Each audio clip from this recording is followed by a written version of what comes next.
What a great time to be alive. It's August and it feels like football weather outside. Had to wear a jacket on my morning walk earlier today. I'm wearing a jacket now. It's freezing in my home office. That's a good thing after the sweltering dog days we've already experienced. Welcome in, everyone. I'm Kevin Scarbinsky. This is Scarbo Knows. You can call me Scarbo if you're feeling nice. If you're not, you can call me something else, as many of you do. Hey, we want to say thank you today. We've got a new sponsor on the show. Our very first sponsor, Money Management Services. They are Birmingham's financial advisors. What sets them apart is they are a fee-only financial services company run by the Rice family. They are a family. I've known the family for years. I've coached a couple of the sons, and they turned out none the worse for wear. So hope you'll check them out. Check out their website. They are, again, a great family with a great established financial services firm here in Birmingham. All right, we've got to talk polls. One poll in particular, one preseason poll just out in the last 24 hours. That is the USA Today Coaches Poll, the preseason top 25. Everyone looks forward to these. No, they don't matter in a sense in the big picture. The only poll that truly matters, that makes a difference, is that College Football Playoff Committee poll that will start later in the season. But these do establish a precedent. They do create a perception in people's minds of which teams are going to be championship contenders or are most likely to be championship contenders, and which teams, well, they're on the outside looking in. And as usual, the usual suspects are all over the top of the poll. Texas, this was an astounding true fact. This is the first time ever. Forget the history and tradition of Texas football. Darrell Royal, Ricky Williams, Major Applewhite, Vince Young in the 2005 national championship team, Mac Brown. This is the first time Texas has ever been preseason number one in the coaches poll. That's pretty amazing to contemplate. So no pressure, Steve Sarkisian. No pressure, Arch Manning. But you are the target. You are number one. They got 28 first-place votes, and those are the numbers you see in parentheses, the number of first-place votes that each team got. And then Ohio State, your reigning national champion. The word defending national champion doesn't really fit in college sports. It hasn't for a long time and probably fits less than ever right now with the turnover in rosters from year to year. And then you've got Penn State coming in at number 3, Georgia at number 4, Notre Dame, Clemson, Oregon, and you have to go all the way down to number 8 to find Alabama. As usual, you would expect the SEC to have the most teams in the top 25. You've got 9 of them in that top 25. The Big Ten checks in with 6, the Big 12, followed by the ACC. Notre Dame is an independent, and then Boise State representing the group of 6. But we're going to focus on Alabama today because to see Alabama start a season in any poll at number 8 in the country is a little mind-boggling. It is the lowest that the Crimson Tide has been ranked in the preseason coaches poll since 2008. That was 17 years ago. That was Nick Saban's second season in Tuscaloosa. So the Crimson Tide that year also got no first-place votes, also was not ranked. They received votes. They were in that amorphous category, also receiving votes, where you find teams like Auburn this year, which if you ran the poll out and put a number by each team's name based on the number of votes they got beyond the top 25, Auburn would check in at number 32 going into the season. That seems about right. Maybe a little optimistic, maybe a little pessimistic if Auburn is going to be as good as Hugh Freeze and the fan base thinks. But we're focusing on Alabama today. And look, most schools would love once in their lifetime to be ranked in any poll at any time at number 8 in the country. But as we know, Alabama is not most schools. And they're going in the wrong direction in that sense. Again, this is so much based on perception.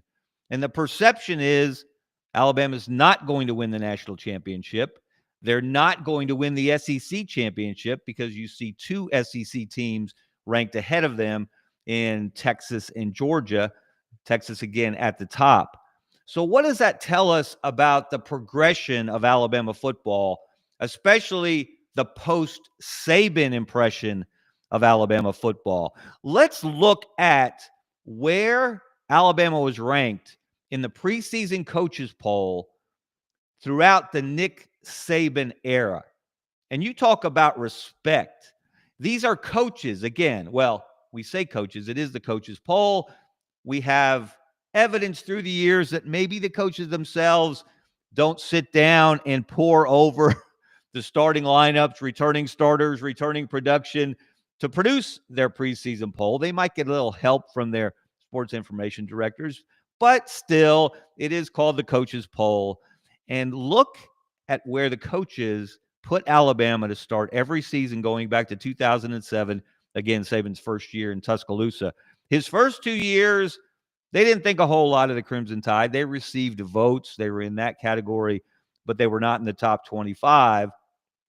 And then, of course, that 2008 season was the year that changed everything about Alabama football, starting with the 2008 recruiting class that featured Julio Jones and Mark Ingram and guys like that set the standard for that program. Mark Barron, we could go on and on. It was the best recruiting class in the country, and it proved to be that as they hit the field and as they developed throughout their college careers. And then Alabama destroyed Clemson in the kickoff classic that year, and they were off and rolling, went undefeated that year. And actually, they were number 1 in the SEC championship game, that epic, the first of 2 back-to-back Alabama-Florida SEC championship gargantuan battles. And that year, Tim Tebow got the better of the Crimson Tide, and Florida went on to win its second national title in 3 years. But that was the end of disrespecting Alabama in the preseason poll or any other poll. In the next year, in 2009, you see Alabama started number 5. And the years highlighted in white, those are the national championship seasons that Alabama experienced during the Saban era. There are 6 of them.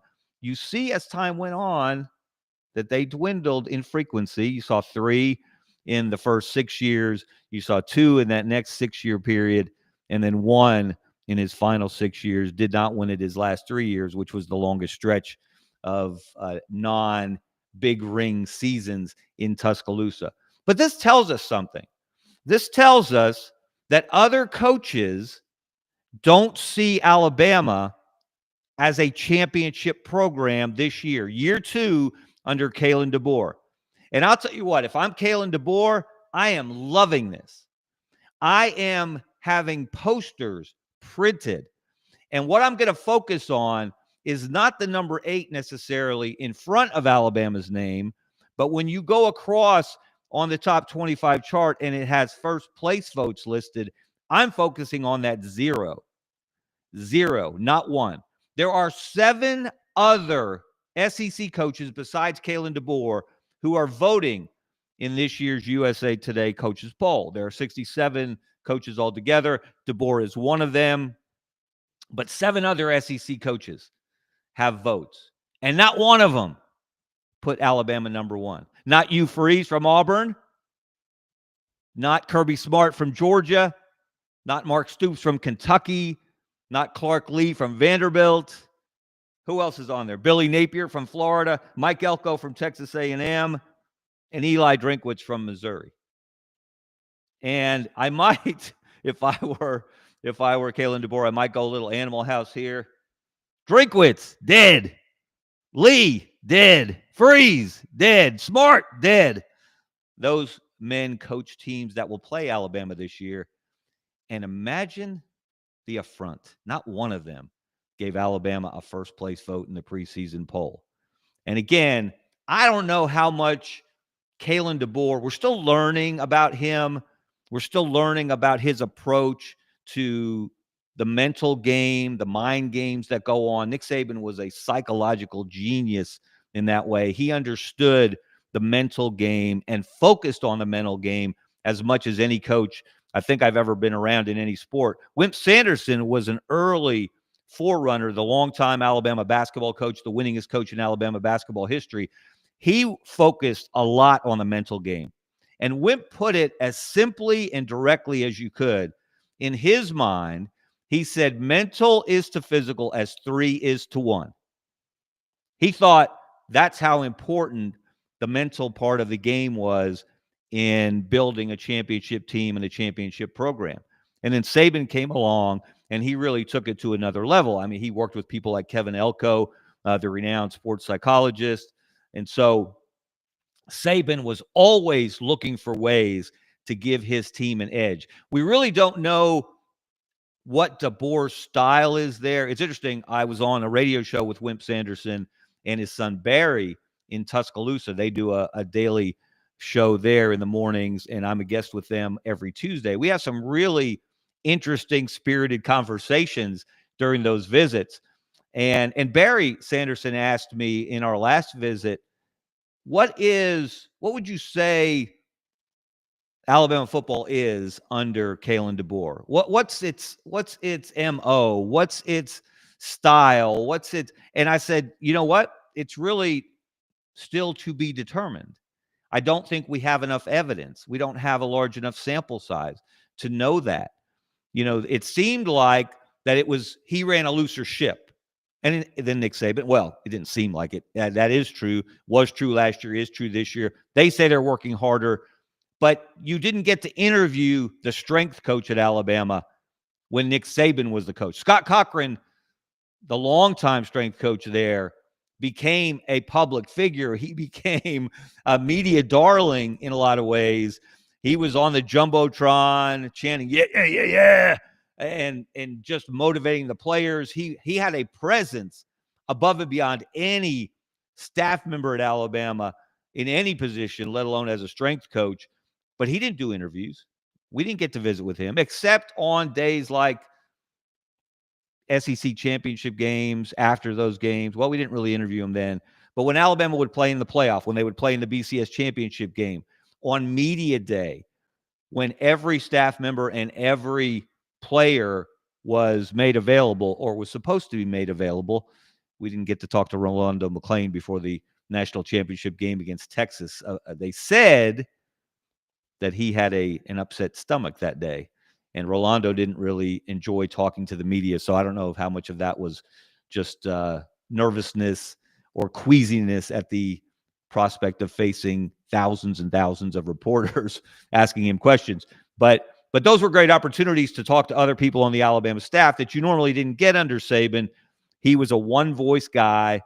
He told us that the day he was hired, he came in there and we visited with him in different groups. The electronic media, which Ray Perkins, longtime Alabama coach who followed Bear Bryant, used to call the electric media. They met with him in one group, and then us, the print media, when there was a print media, we got to meet with Saban in a different group in a boardroom there in the football building. And he basically told us, look, you're not going to be talking to every coach on my staff whenever you want. You're not going to be talking to freshmen. You're going to be talking to me. I will set the tone and I will send the messages for this program. So you didn't get to talk to the rest of the staff. But obviously, Kalen DeBoer has been more open about that. He's already had a number of assistant coaches available to the media. You've got the strength coach out there talking about how many guys can squat 500 pounds. Caden Proctor, the left tackle, can squat 1,000, I believe he said. I'm trying to picture that in my mind. It makes my brain hurt, not to mention my quads, my hamstrings, and my lower back, just to think about squatting 1,000 pounds. But it is a more open program. It's certainly a more laid-back program. That's Kalen DeBoer's personality. That's his style. But I don't know that he's truly put his stamp on the program. But I will say this. What these polls indicate, what this preseason poll indicates, is that he and this program don't have the respect that Alabama has enjoyed for years and years and years, thanks to Nick Saban, thanks to the performance on the field, thanks to the championships they've won, and even the championships they competed for when they didn't get it done in the end. They're going to have to reestablish themselves in that way. So that is a great motivational tool that the coaches have handed Kalen DeBoer. We don't think you're going to win the national championship. Not one of the 66 other voters in the USA Today poll put Alabama at number one. Think about that. That tells you something. It may not mean much when we get into the season. It won't mean anything if Alabama goes to Athens, Georgia, and beats the Bulldogs for the second year in a row under DeBoer. It won't mean anything if Alabama doesn't slip up against the Vanderbilts and the Oklahomas, teams they are supposed to beat based on the perceived talent they have on the roster. Then this won't matter. Then next year, Alabama will be ranked in the top 3, the top 5, as they were every year under Saban starting in 2009. But right now, they've got something to prove. And so does the poll itself. You know, I wanted to pull some fun facts out of this preseason USA Today poll. So I did a little research. Who wins national championships? What pole position to start with is your best bet on who's going to be the last team standing, who's going to raise that trophy, stand in that confetti at the national championship game, as Ohio State did last year, as Alabama did 6 times under Nick Saban. So interestingly, in the last 25 years, let's go back to 1999, Florida State went wire to wire. Peter Warrick was unbelievable, the outstanding wide receiver playmaker for the Seminoles, and they beat Mike Vick and Virginia Tech in the national championship game, Bobby Bowden's second national title. But you're better off starting at number 2 than you are at number 1. You're 3 times more likely, or you were over the last quarter century, to win a national championship if you started at the 2nd spot than on top of the poll. 9 times in the last 25 years, to try to translate this for you if it looks a little confusing on your screen. 9 times in the last 25 years, the team that started number 2 in the coaches' preseason poll won the national championship. Only 3 times did a team go wire to wire. As I mentioned, the first time was Florida State in 99, and then USC did it in 2004. Matt Leinart, Reggie Bush, Pete Carroll, those guys. That was the year Auburn didn't get a chance to play for the national championship, despite going undefeated, because Oklahoma, which started number 2, also ran the table. And then you had a 1 versus 2 matchup, and USC absolutely blew the doors off of the Sooner Schooner in the national championship game. And Auburn, and I will argue this to the day I cannot argue any longer, that Auburn team in 2004 would have competed with that USC team in the national championship game in the Orange Bowl had they been given the opportunity. But they weren't, and that helped lead us to the playoff. But number 1 and number 3 and number 5, those spots in the preseason poll, they've each won it 3 times. Twice the team that started number 6 won the national championship. And then you have the outliers. And I think this is relevant looking again at where Alabama is right now at preseason number 8. That's where Florida started in 2006, Urban Meyer's second year, when Chris Leak was entering his senior year as the starting quarterback. Tim Tebow was a true freshman. He came in and provided that tremendous compliment. He was the battering ram in short yardage at the goal line, and it was a great 1-2 punch at quarterback for the Gators, and they had a great defense that year as well. And so they started at number 8 and went on to win the national championship. But you also had Ohio State win it in 2002. They started number 12. Florida State in 2013, I was a little surprised. I didn't remember them with Jameis Winston that season starting so low. They started number 12, and they went on to beat Auburn in the national championship in the Rose Bowl with 13 seconds left. Jameis threw a touchdown pass to Kelvin Benjamin over Chris Davis, the hero of the kick 6, which still breaks a lot of Auburn hearts in retrospect to remember that they were so close to winning a second national championship in 4 years after Cam Newton and company did it. And interestingly, another footnote talking about preseason polls and what people think of your team to start, what other coaches think of your team to start a season. That Auburn team in 2010 started number 23. Think about that. Nobody knew when they kicked off that season that Cam Newton was going to become or produce the single best individual season by any player in the history of college football. Let me repeat that. Cam Newton in 2010 produced the single greatest individual season in college football history because he took a team that without him would have been at best 7-5. He took a team that did not have a single player other than himself that would ever run for a single yard in the NFL or catch a single pass in the NFL. And he led that team to an undefeated season, and he led a comeback from down 24-0 in Bryant-Denny Stadium against what might have been Nick Saban's most talented Alabama team, against the most hostile crowd I've ever witnessed in person. And Cam Newton led that comeback known as the comeback. So they started number 23. Now, that is obviously an outlier. Oklahoma in 2000, they started at number 20. But for the most part, if you don't start in the top 5, you're not winning a national championship. So what does that mean? If the coaches are accurate, as they typically are, again, you're not having teams come from off the pace, from out of the pack to win national championships. You're just not. It doesn't happen. It rarely happens. So that's good news for Texas. It's better news for Ohio State, which starts at number 2. After winning it all last year, they're better off starting at number 2. And do you think the coaches, they wouldn't do something like this? Because obviously they're individual votes. But isn't it curious that number 2 Ohio State will host number 1 Texas in the very first game of the year in Columbus, Ohio, the very first big game of the year on Saturday, August 30th.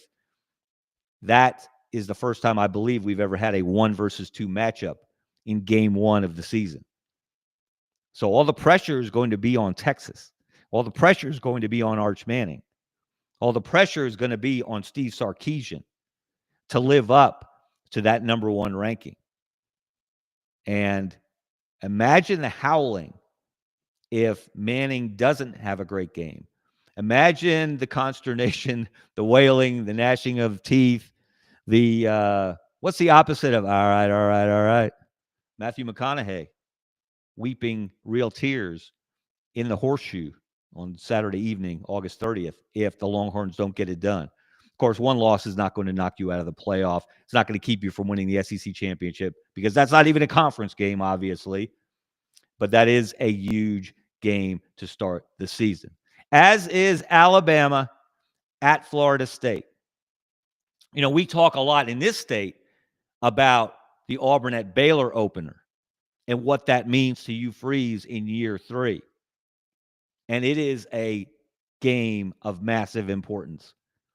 But don't sleep on Alabama at Florida State.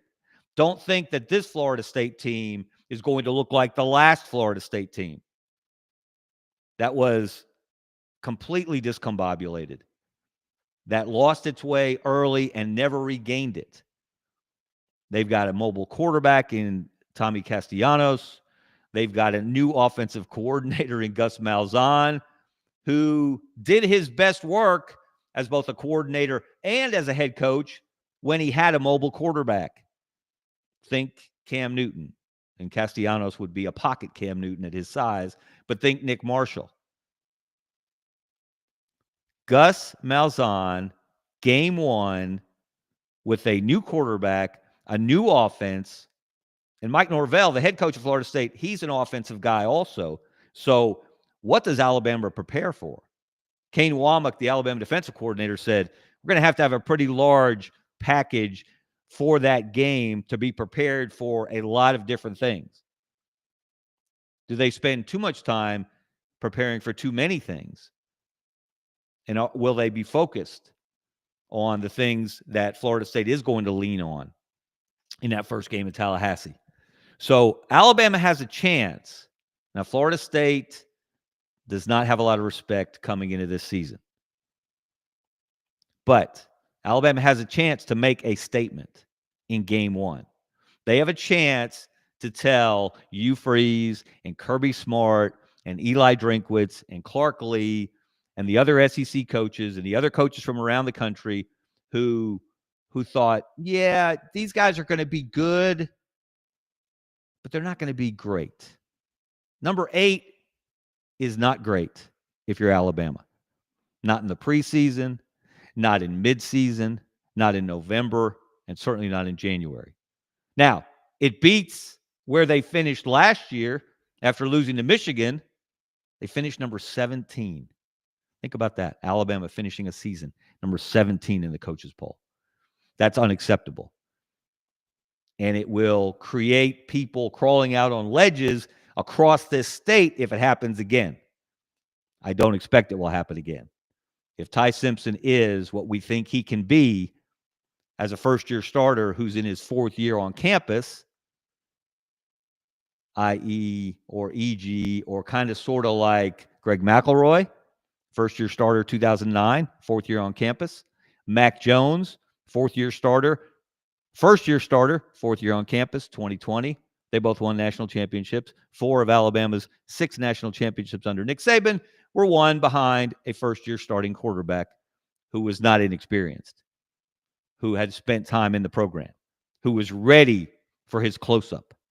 We'll see if Ty Simpson follows in that path. And we'll see if Alabama can change the perception, which is slipping nationally. It's slipping in the conference. Alabama's not what it used to be. Alabama has fallen and it can't get up.